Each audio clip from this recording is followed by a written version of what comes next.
Well, welcome to today's webinar, What's Metabolism Got to Do with It? An Innovative Approach to Reduce Seizures and Possibly Mitigate Premature Mortality.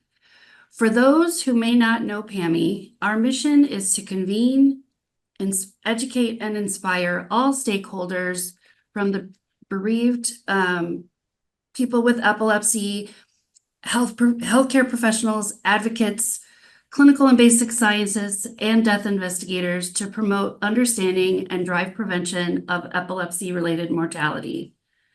Before we get started on the webinar today, we want to recognize our sponsors, LivaNova. We appreciate their support, and this allows us to be able to bring this webinar to you today.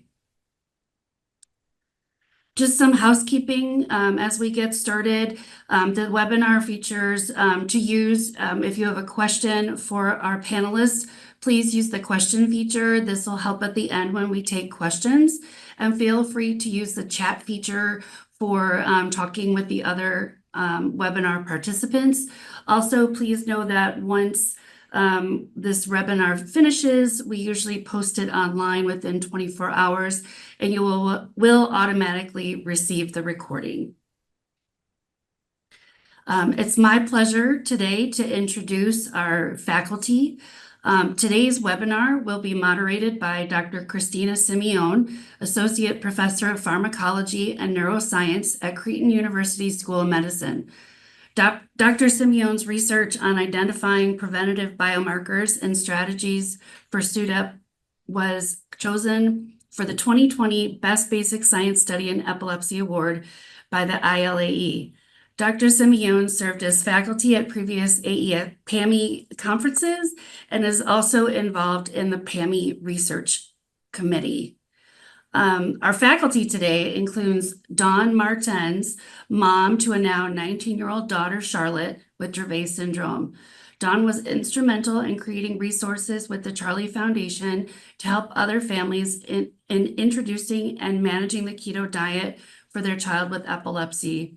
She created a photo album to help Charlotte pick out meals and snacks with the support of their dietitian. And that album was ultimately published as the Keto Cookbook in 2011, and then followed by a second, the Modified Keto Cookbook in 2016. Our second speaker is Dr. Jeffrey Buckhalter. Dr. Buckhalter is an adjunct professor of pediatrics at the University of Calgary and a former director of the Pediatric Epilepsy Program at Alberta Children's Hospital, Phoenix Children's Hospital, and the Mayo Clinic, Rochester. Dr. Buckhalter is very active across the epilepsy community in many capacities, but today we asked him to join us because of his efforts related to research into SUDEP. Dr. Buckhalter is a founding member of the PAME partnership and currently serves as its co-chair. With that, I am pleased to turn it over to Christina to begin with her comments. All right. Well, hello, everyone. Let me pull up.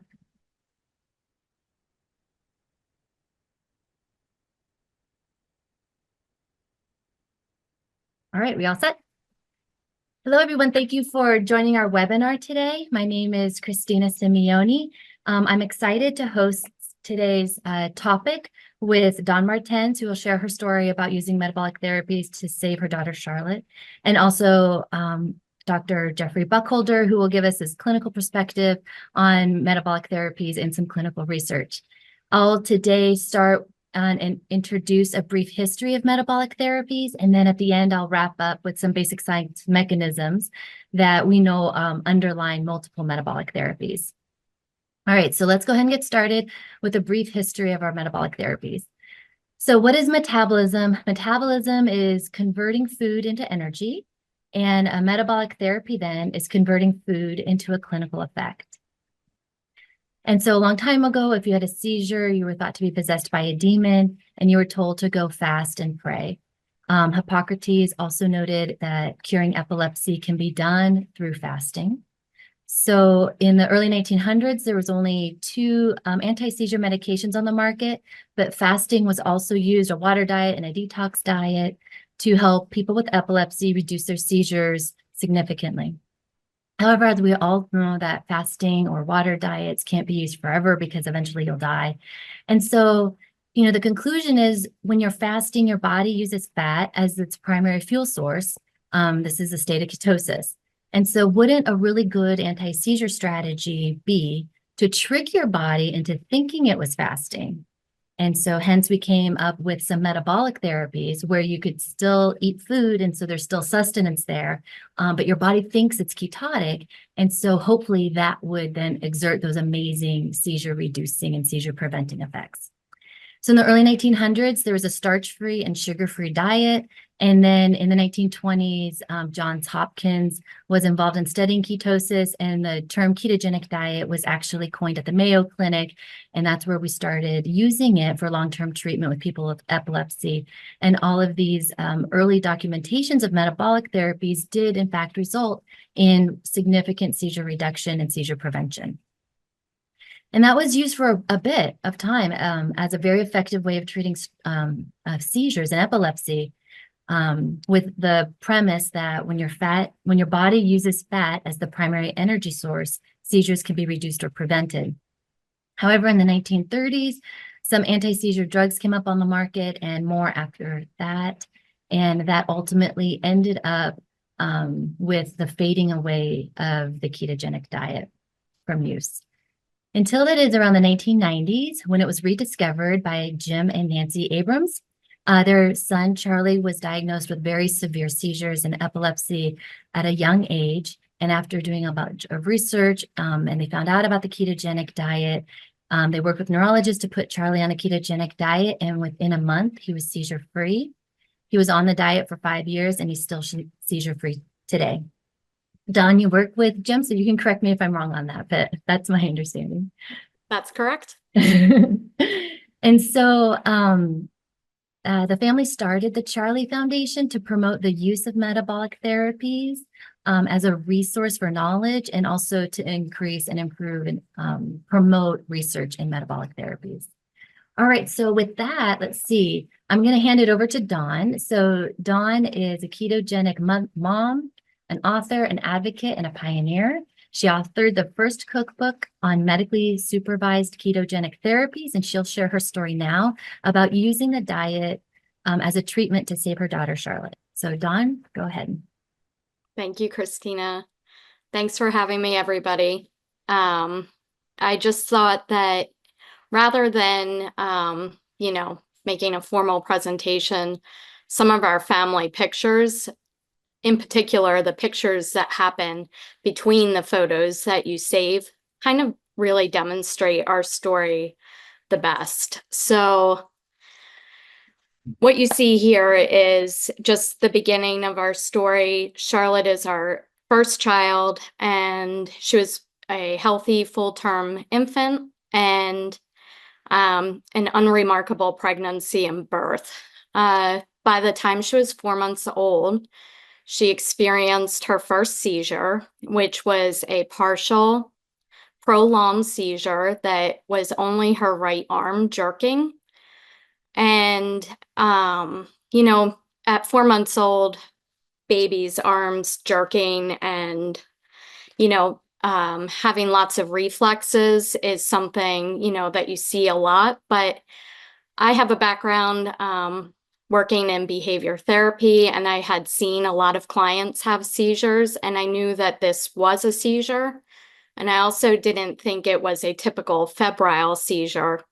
So I called 911, and that first seizure lasted for over 2 hours and had to be stopped in the ER. So she very much followed the diagnostic criteria for Dravet syndrome. And I had a feeling that she had Dravet syndrome very early on, after she had subsequent seizures and started developing the myoclonic seizures. I actually found the diagnostic criteria myself, and I read about it and I thought, that's her, that's what she has. And it took us a long time to find a doctor that was willing to do the genetic screening for that. So that happened when she was about 18 months old. And I was also pregnant with my second child, my son, JT. And what you see here is the day JT was born in the hospital. And Christina, if you can zoom in on the middle picture, if you can see the expression on Charlotte's face, she is having a myoclonic seizure in that shot. And I'm looking at her having the seizure, and my infant newborn son is laying there in his bassinet. And that was the moment that I realized that, like, we are really in over our heads. She had already been on quite a few anti-epileptic medications, epileptic, sorry. And none of them were effective. And we still hadn't had a definitive diagnosis at this point, despite me having a strong feeling for what she actually had. In the second picture, you see me looking at her with this deeply concerned look on my face, and that's what's going through my head is everything we're doing is not working. Now I have a newborn, and this was most definitely the hardest week of my life. And that's something that's talked about with diet therapy, is people are reluctant to try metabolic therapies because they think they're going to be hard. Within 48 hours of those pictures being taken, I was in the NICU with my son, who presented early on with Hirschsprung's disease. And it was in the NICU with my son that we received the diagnosis for Charlotte that she definitely had Dravet syndrome. That was a very, very bad day, which should have been a very happy time. So I, was very much willing to try anything at that point. So if you go to the next slide.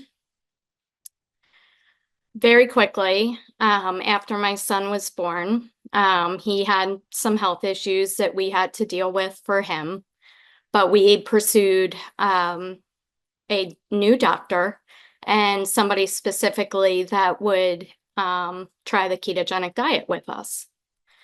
So in this time, we were active duty military and also moving. And we ended up in Washington, D.C. And that picture of her sitting in the tree is in Manassas battlefields. And she's eating her very last cheeseburger from a fast food restaurant. The next day, we went to Children's National Medical Center, and this was her inpatient intro to the ketogenic diet. She was fasted for 36 hours and then introduced to a 4-to-1 ratio ketogenic diet. And you can see in that third picture, we are pretty stressed. You can kind of see the tension in the room between my husband's face and her face. She has this massive, like 4 bowls full of food in front of her that she's supposed to be eating, and she was not hungry for any of it. So that was a challenge getting started. But at that time, I felt like we were finally in control for the very first time of anything positive that we could latch on to. Her myoclonic seizures stopped in the hospital while she was fasting, and they never returned. When we left the hospital, we were still in disbelief that her seizures had actually stopped so quickly because she had maxed out her doses of clonazepam, Klonopin, and her diastats were no longer effective in stopping her seizures or seizure clusters. So to see no seizure activity for the first time in about 2.5 years was really, we were in a state of disbelief. So when we came home from the hospital and I had a toddler son and Charlotte was 5 years old at this time, we were we took the diet and we ran full force with it. And we did not hesitate to give it 200% of our effort. Charlotte's speech and intellectual ability was already impacted at this point in time. So communicating this change to her was challenging. And these are some of the pictures that I took of her food that I was making. And as they said in my intro, I put these into a photo album. She's in that picture where she's smiling, she's eating a keto cheeseburger. And this was only about a week after that previous picture had been taken. And I just thought to myself, this is something we can do, and it is working. I don't know how, I don't know why, but we're just going to do it. So I made this photo album that helped her see her food options, and we could finally have a seizure-free day. You can go to the next slide. So as the years went on, Charlotte was on a strict ketogenic diet for a total of 10 years. And during that time, we never wavered, not once, not for an hour, in maintaining her ketosis and the diet and making it a part of our lives. So that picture with the salmon, we're eating dinner out at a restaurant. I didn't bring special food. I didn't, make her order that. That's what she chose to order. And I used to travel with the little gram scale in my purse. And I would just weigh out her portion on the table in the middle of the restaurant and not care what anybody thought. The birthday picture still makes me laugh because I think she's turning 8 in this birthday. And she had a birthday with all of her friends, and we served them all keto food. So since it was her birthday, we never put her in the situation where we weren't eating the same foods, or the people around us weren't eating the same foods that she had to eat. They may have been in different quantities, and she took MCT and olive oil on the side, but she was always the driver of how we operated and what foods we were eating and what activities we were doing. And we brought everybody along with us. And I think that made it better for her, but it also educated a lot of people around us. And we did this many times. In fact, I cooked a keto-friendly meal at my son's Cub Scout camp out, and I just simply made like a meat chili, and they had vegetables and dip on the side.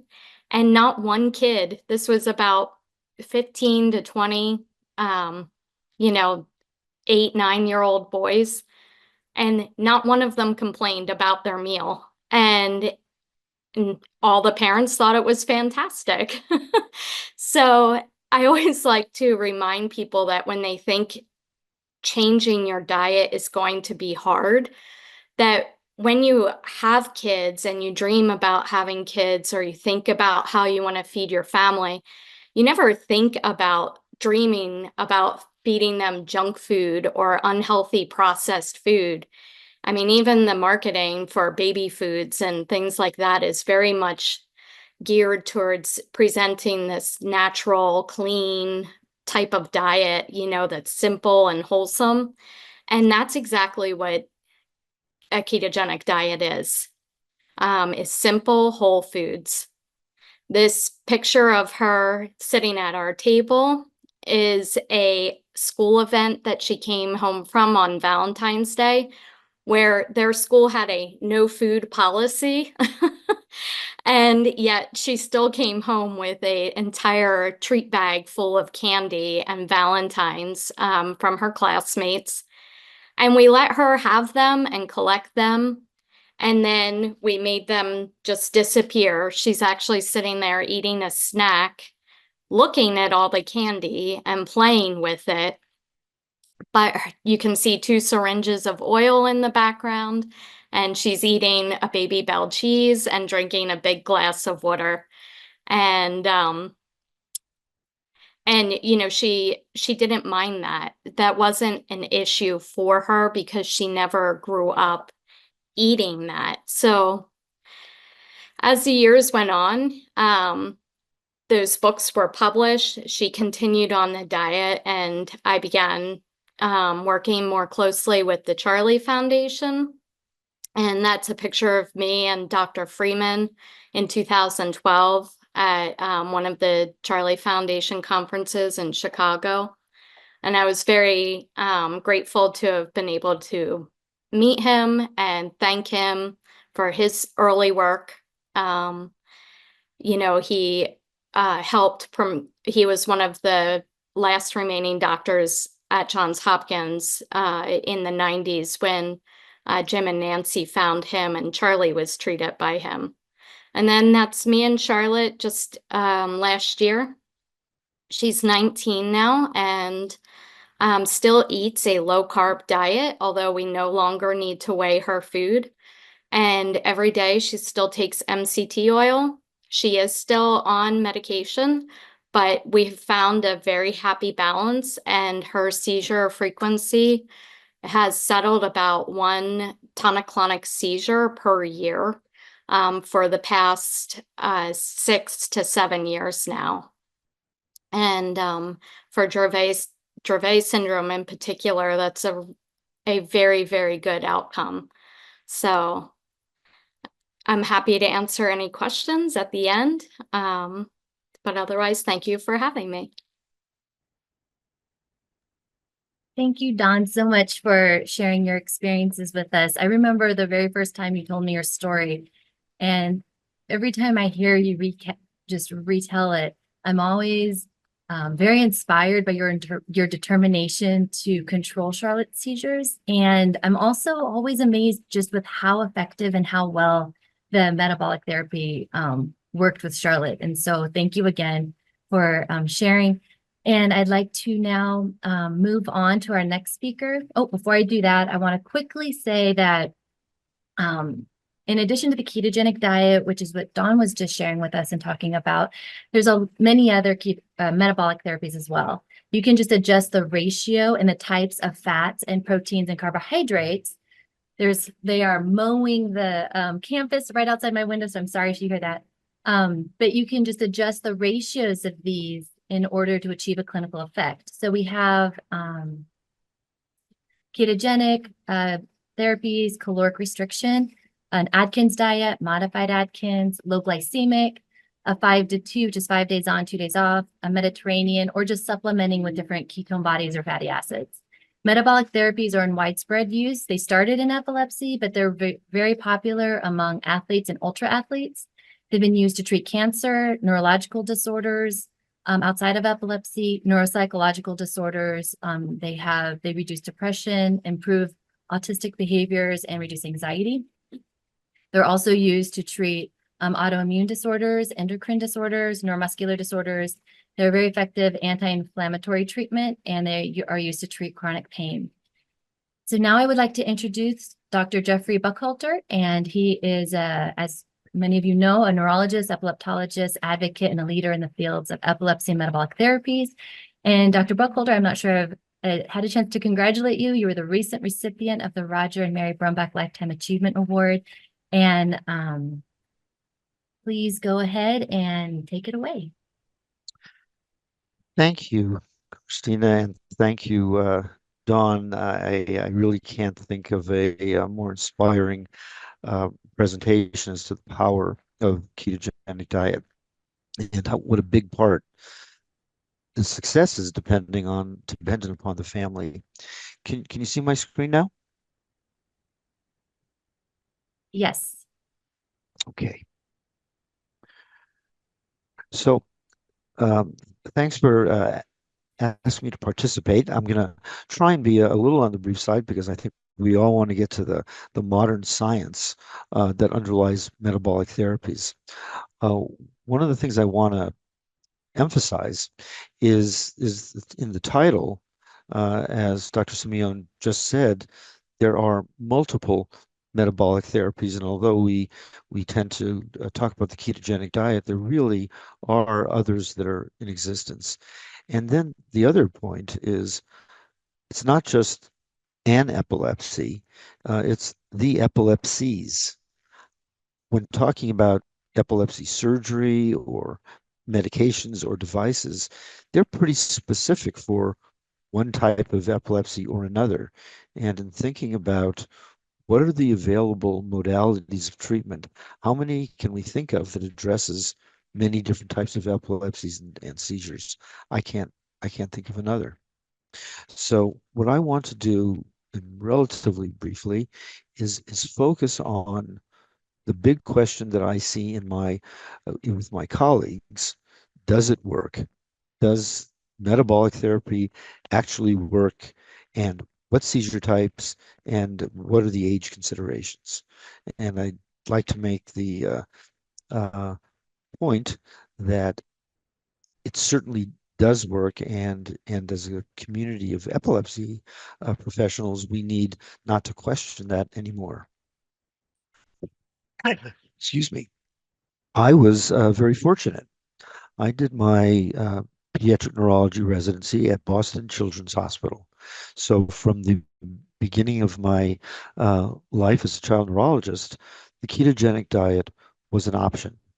And there is nothing like seeing something work almost immediately that converts you. I think Dawn said that beautifully. Seeing your daughter or son with Dravet syndrome have many seizures and then be seizure free or almost seizure free within days of starting ketogenic diet is convincing. I was then fortunate to work at the Children's Hospital of Philadelphia, where there was also a very strong ketogenic diet program. So from the first decade or so of my professional career, uh, metabolic therapies were part of my armamentarium. And I'll say it now and again in the end. I want to emphasize that pediatric nurses and dietitians are essential for the success of metabolic therapies. They are the backbone of what makes us run, and so important to support them in every way possible. One of the biggest limitations to implementation of the ketogenic diet or metabolic therapies is the lack of support for dietitians and nurses in these programs. It's my little political thing. And then I was also very lucky to interact with Charlie and Jim and Nancy Abrams early in my career, and really saw them bring it back in a way that the professional community hadn't quite done. And also I want to shout out Beth Zunica, who is one of the original dietitians that kind of led the programs. Uh, as Dr. Simeon said, there are multiple types of metabolic therapies. I've just listed the ones you see most commonly in the literature, and there are many variations designed not only for efficacy, but for tolerability by different populations. And I'll comment on that very shortly. So the question is, do they really work? And wrote here, prior to 2008, there were multiple uncontrolled studies that said that they worked, which I believed because I saw it in action. Dr. John Freeman, just to name one pioneer of the field, was responsible for many of those excellent studies. Since 2008, there are now multiple randomized controlled trials, the gold standard of what we say works. So there's no doubt that this is the real deal. And this just happens to be a review article that makes it very easy for me to talk about it. So what I want to emphasize here is the 2008 study by Dr. Neal in the United Kingdom. It was the first randomized controlled trial, and it really changed the field as we know it. No one could say it didn't work because there wasn't an RCT. What I'd like you to see here, these are the randomized controlled trials. I've highlighted Dr. Neal's. Um, and and this column here, this is the p-test that demonstrates statistical intervention works. And what you can see is that it may not have worked in all trials, but in the vast majority, there are significant results demonstrating randomized controlled trial metabolic therapy works.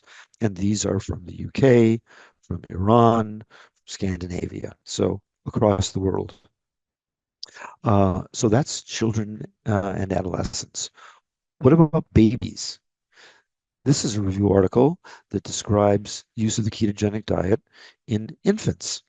And again, relatively recent, 2020, 33 studies, including 2 randomized trials, and a total of 534 infants. When it was all put together, almost 60% had greater than a 50% reduction in seizures, and 33% were seizure-free. Truly remarkable, because remember, babies are not going to get the ketogenic diet unless other things have failed. Now, it's important to point out that, as Dawn alluded to, doing the diet is challenging. It requires work in the home, and so retention is an issue. So whereas it was pretty good at 3 months, by 2 years, it was down to 27%. And in terms of adverse effects, you can see what they are here, 12% or less, and nothing life-threatening. So works in children, adolescents, and babies. What seizure types? And this is the list of seizure types, and I included some syndromes. And when thinking about what are the most difficult entities that we treat in pediatric epilepsy, certainly Ohtahara syndrome, Lennox-Gastaut, Dravet, West syndrome are right there and effectively treated with metabolic therapy. What about adults? This is again published in 2020 by Mackenzie Cervenka at Johns Hopkins. And I just wanted to show you that there is a real literature on efficacy of the ketogenic diet in adults.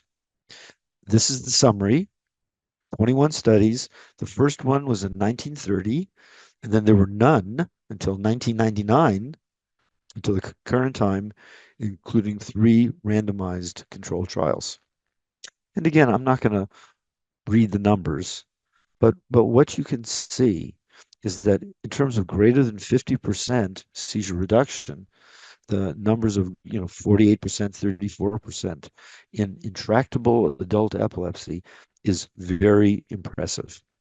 And again, the randomized controlled trials were from around the world, and basically the same answer. It works. So what are my take-home messages for you today?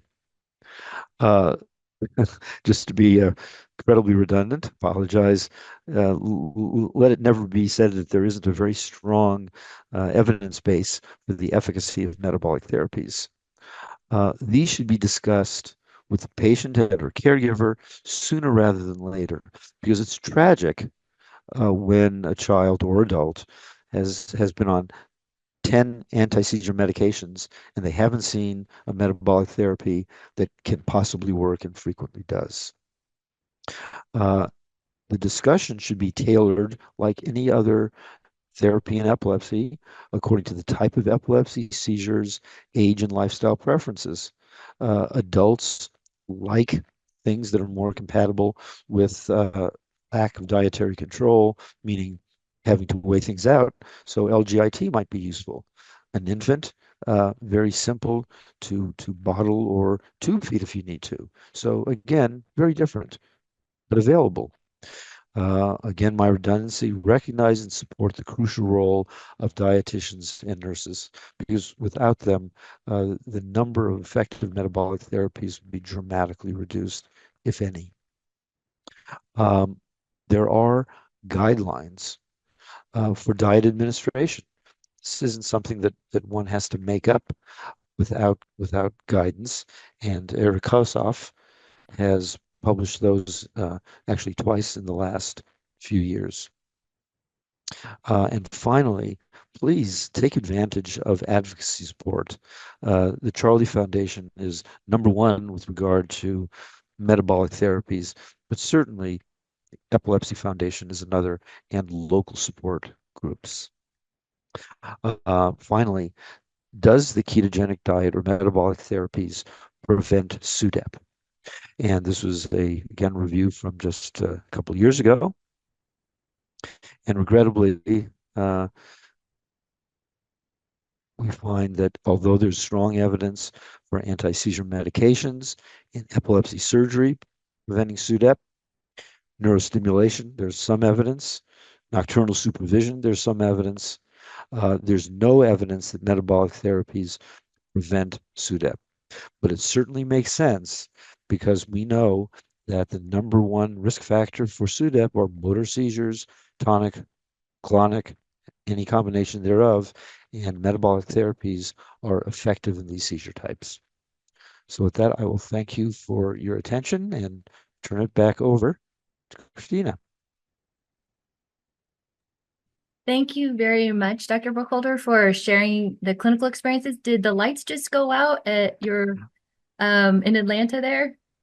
The lights have gone out in Atlanta. Okay, well, but I've got sound.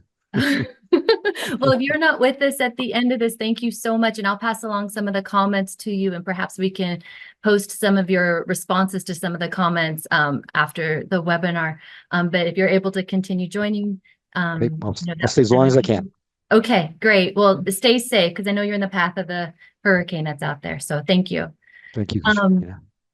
So, okay, let me go ahead and get back to this last bit that we're going to talk about, which is metabolic therapies.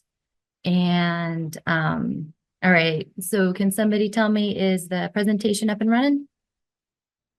Are we good? All right, I'll assume by the silence that it's a yes. Okay. So, so again, Dr. Burkholder, thank you for sharing the clinical evidence. I haven't had a recap on metabolic therapy efficacy for clinical as an anti-seizure or a recap on its anti-seizure efficacy from the clinical perspective in a little while. And so, like every time I hear it, I'm still always impressed and amazed at how effective it is at reducing severe seizures and seizures. But in addition to that, I'm still always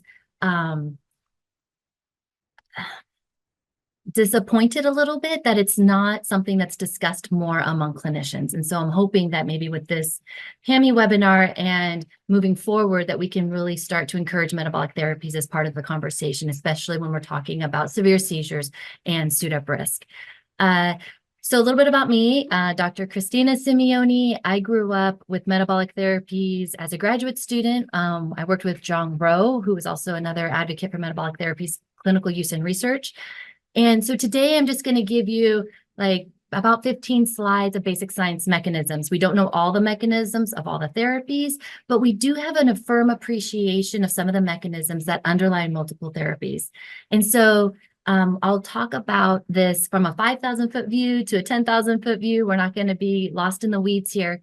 And I'm going to share the impact of metabolic therapies on mitochondria, neurotransmission, and its anti-inflammatory or its impact on reducing inflammation. And then at the end, I'll talk about how preclinically we have lots of evidence about how metabolic therapies can impact comorbidities associated with epilepsy, and also whether or not it impacts longevity. And so we have some preclinical evidence on that. So overall, metabolic therapies are amazing, and the brain absolutely loves it. They create a new environment for the brain, right? So you have an increase in polyunsaturated fatty acids. You have more ketone bodies, and we'll get into this in just a few minutes. And you have less glucose. This is like the big picture overall what metabolic therapies do.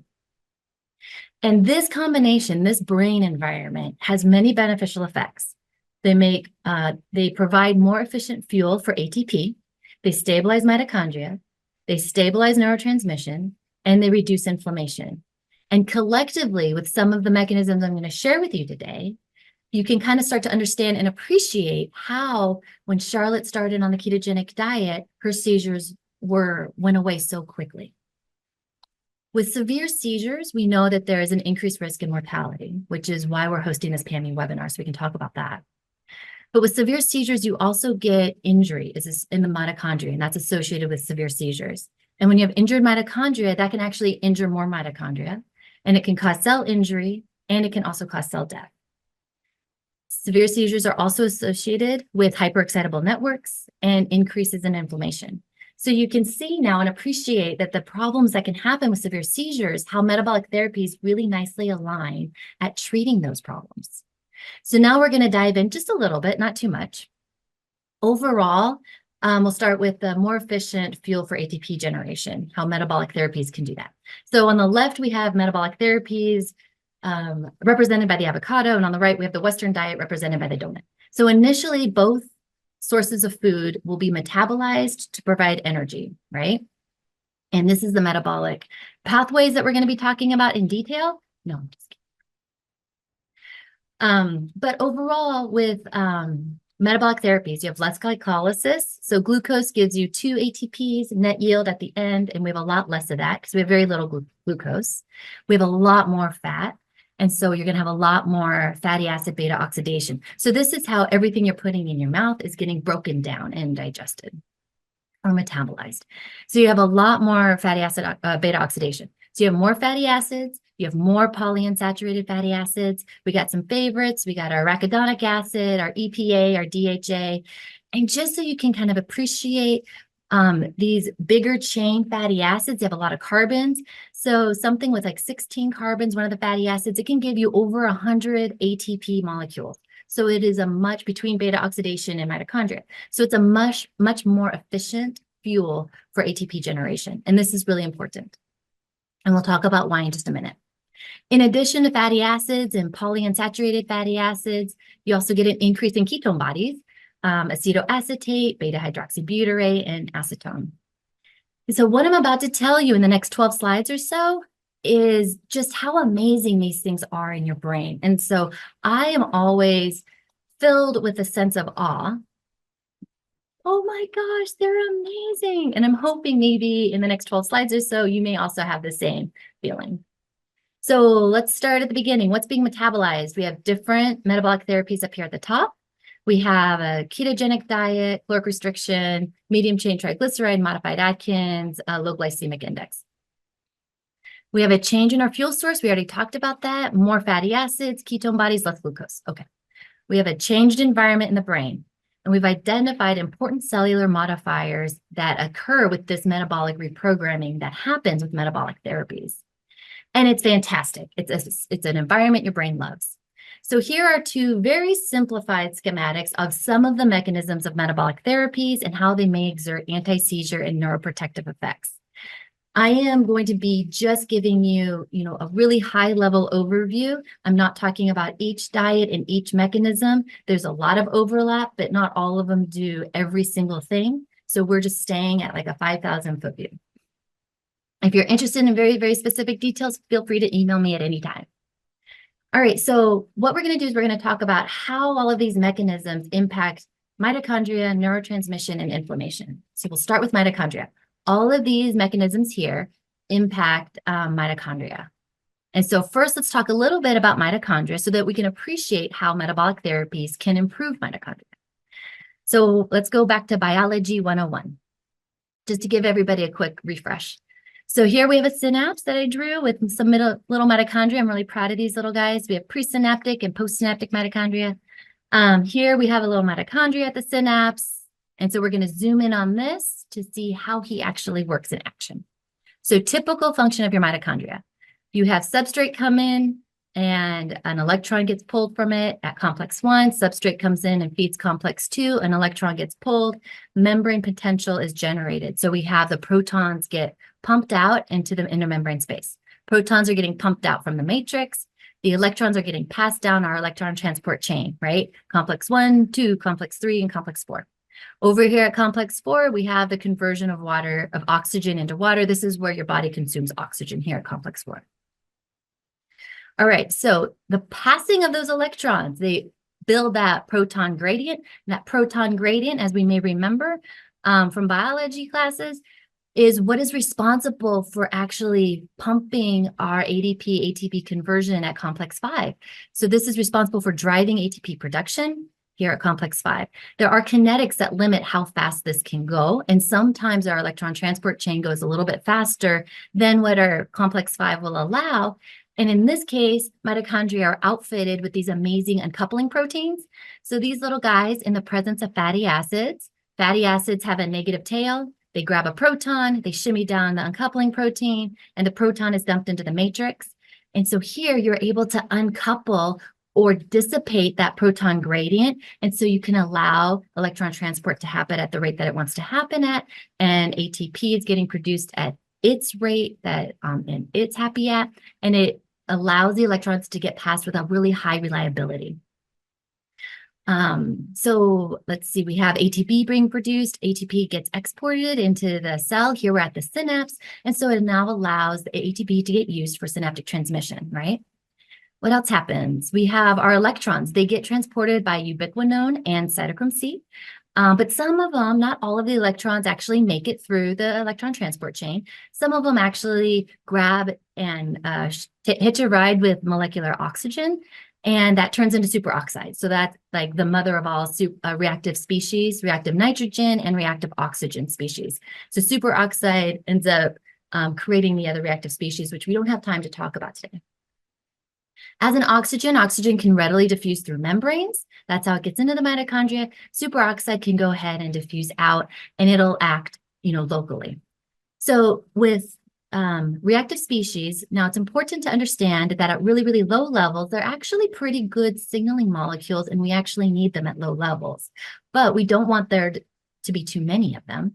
And so we have a whole bunch of antioxidants that are in place to help convert reactive species into water. And so here's just one example. We have superoxide, and that converts or superoxide dismutase, that converts superoxide into water. All right, and then over here, we have the calcium exchanger. And what's important with calcium is mitochondria work really hard with the endoplasmic reticulum to help buffer calcium levels. So you can imagine at a synapse, there's a lot of things that happen in neurotransmission where you need a lot of calcium. And so it's really important to buffer these dynamic levels of calcium, and mitochondria play a pretty important role in calcium buffering. All right, now during conditions of high energy demand, such as during a severe seizure, for example, this mitochondria really get hit up to produce a whole bunch of energy, high energy demand. So it works like at capacity or past capacity. So what happens is the electrons will get passed, but they get passed at a much higher rate. And so more electrons are going to spin off and bind to molecular oxygen.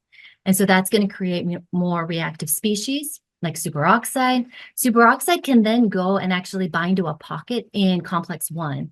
So complex 1 is called complex 1. It's called the mitochondria respiratory complex 1, or MRC1. It's got a couple of different names in the literature, but we'll just call it complex 1. All right, so superoxide can bind to complex 1 and then further inhibit it. And what that's going to do is create more reactive species because electrons aren't going to get passed as well.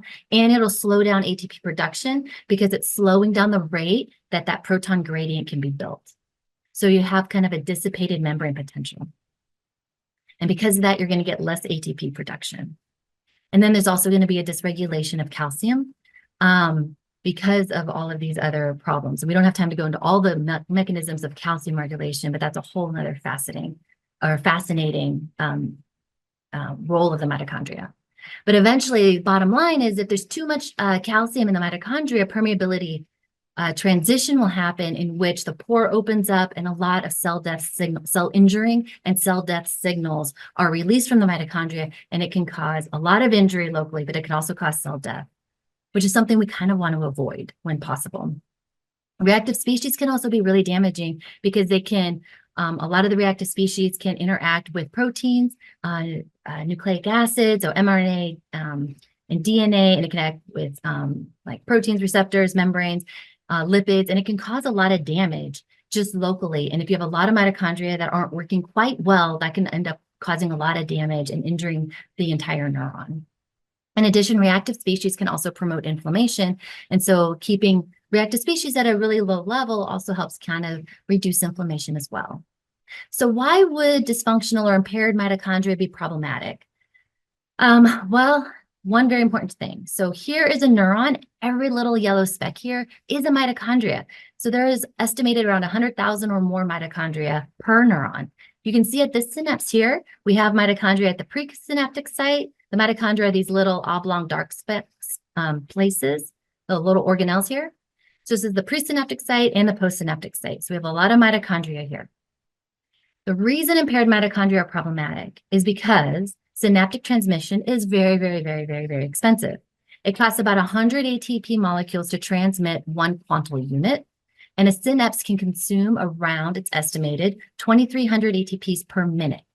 So if you have dysfunctional mitochondria that are not producing ATP as effectively or efficiently as they should, then you're not going to be able to function properly as a neuron and do all of the synaptic transmission that you're responsible for doing. ATP is spent. This is just a real quick aside on why it costs so much ATP to transmit a signal. If you have your presynaptic neuron talking to your postsynaptic neuron, here's your synapse blown up, presynaptic site, postsynaptic site. At these sites, during and after neurotransmission, it is really expensive to reset sodium homeostasis, to reset calcium homeostasis. You got to shuttle the vesicles all around, and you got to shuttle the mitochondria around. And all of that is really very expensive. And so that's why we need so much ATP for successful synaptic transmission. All right, so let's go back to this first thing about metabolic therapies. So now we have an appreciation for how mitochondria can be disrupted and disrupt neurotransmission. So now we need to talk about how metabolic therapies can improve mitochondria and neurotransmission. And so there's two ways they can provide more efficient fuel for ATP and stabilize the mitochondria. All right, so let's take our little synapse that we've been talking about here. And so this one's a little bit injured. It's got a lot of ROS. And what are we going to do? Metabolic therapies increase antioxidants levels, protein levels. So there's a lot more antioxidants around. So that will always keep reactive species low. Metabolic therapies change up the fuel source that's being used in the cell. So instead of glucose, remember that only gives you 2 ATPs. We have ketone bodies and free fatty acids. And we already talked about how much ATP. 1 acetoacetate, 22 ATPs. Some like palmitic acid is over 100, 120, 129 ATPs, right? And so we have a lot more ATP being generated per molecule of fuel. And that is really important for effective synaptic transmission. So these two alone are going to remarkably improve brain function and metabolic homeostasis. In addition, though, remember I said, if you have free fatty acids around, then the uncoupling protein can be engaged whenever the electron transport is being used at its full capacity and the complex 5 can't really keep up, then you need to engage that uncoupling protein. And having fatty acids just around, all the time is going to allow that carboxyl tail to be around, to grab that proton, to dissipate and engage that uncoupling protein to help stabilize mitochondrial oxidative phosphorylation. That's going to help ensure mitochondrial membrane stability and calcium sequestration capacity, and the reliance on the mitochondria to be able to do everything that they do, and their integrity. It'll increase the stability of their integrity, which is very important. We already talked about the increase in ATP, which is wonderful. All right, so now that was just one little mitochondria at one little part of the synapse. You can imagine then multiple mitochondria at a synapse. If everybody is doing better because of a metabolic therapy, or just all the mitochondria are functioning at their optimal, gain.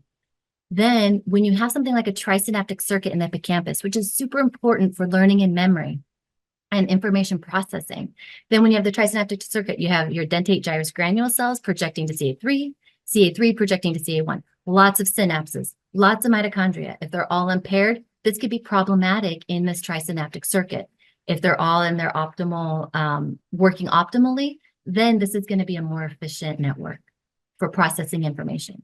And we know that this is just one little network with three, kind of synapses. It's much more complicated than that, but for the sake of right now.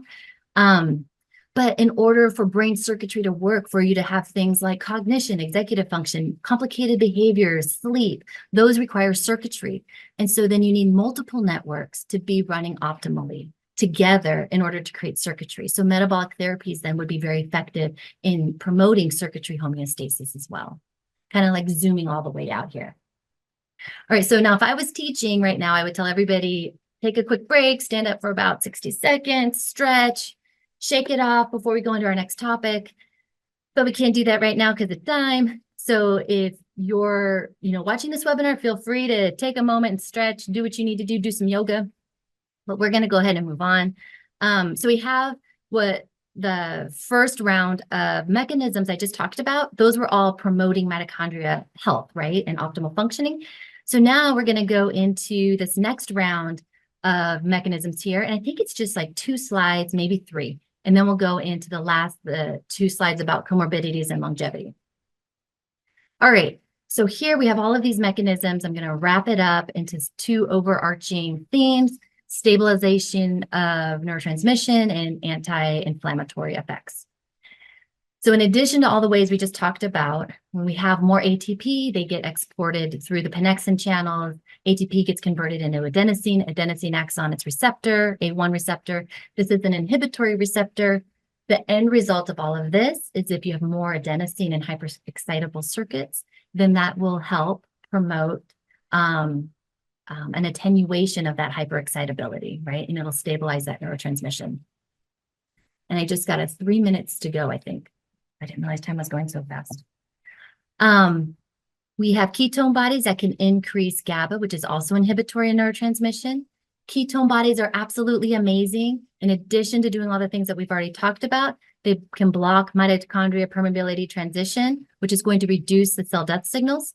They can stabilize neurotransmission by reducing glutamate packaging into synaptic vesicles. They can reduce inflammation by acting at macrophages, and they have epigenetic effects. So they can do a lot of amazing things by their interaction with HDACs. That's amazing. Polyunsaturated fatty acids are almost more amazing. They're here in the middle. They can stabilize neurotransmission many different ways: by sodium calcium channel interactions, by working with ATPases and other channels. They can stabilize neurotransmission. We already talked about uncoupling mitochondria, but also they can act on PPARs, which are amazing transcription factors. The fatty acids bind to the PPARs. PPARs send out and are activated, and they can increase pro-mitochondrial gene expression and anti-inflammatory gene expression.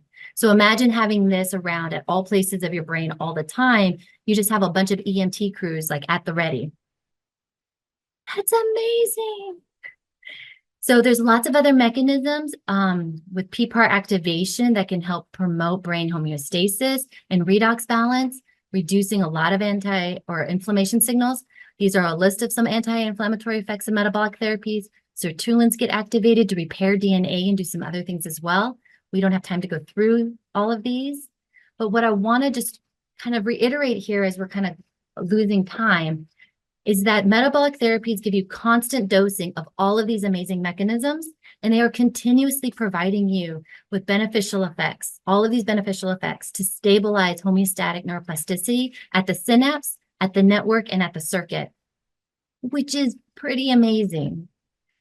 Preclinically and clinically, ketogenic diet has been shown to improve sleep, cognition, executive functioning, learning and memory, reduce anxiety and depression, and improve autistic behaviors.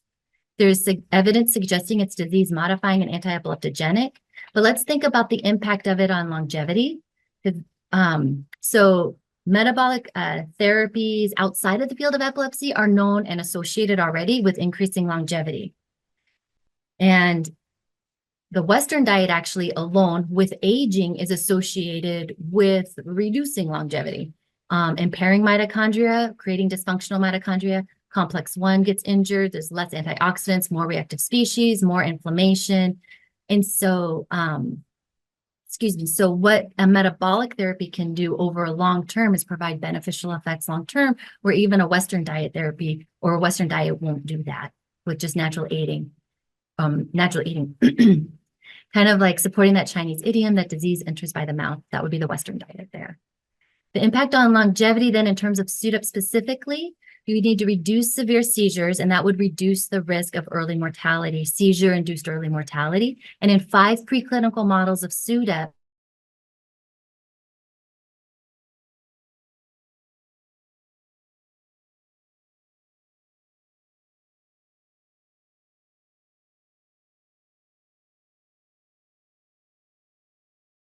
right, I just lost power.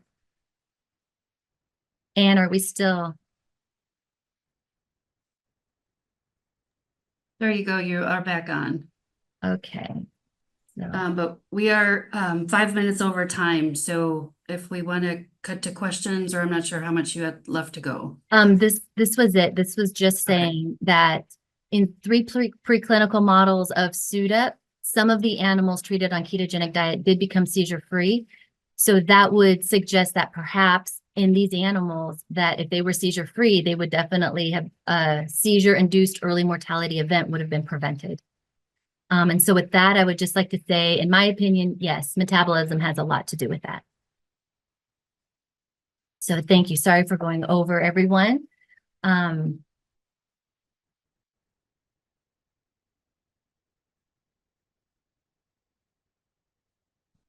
So do we have time for questions? Well, Dr. Buchalter did need to drop off, so any of the clinical questions we would have relied on him. I guess what I could offer is if you do have questions, please email me and I can pass those along to our panelists and get back to you. You'll receive an automatic message tomorrow with the recording to this webinar and also information on our October webinar and upcoming December conference. You all have my email, so let me know if you have any questions. And thank you so much to Christina, Dawn, and Jeff today for being our presenters. Bye-bye, everyone. Thank you. Bye-bye.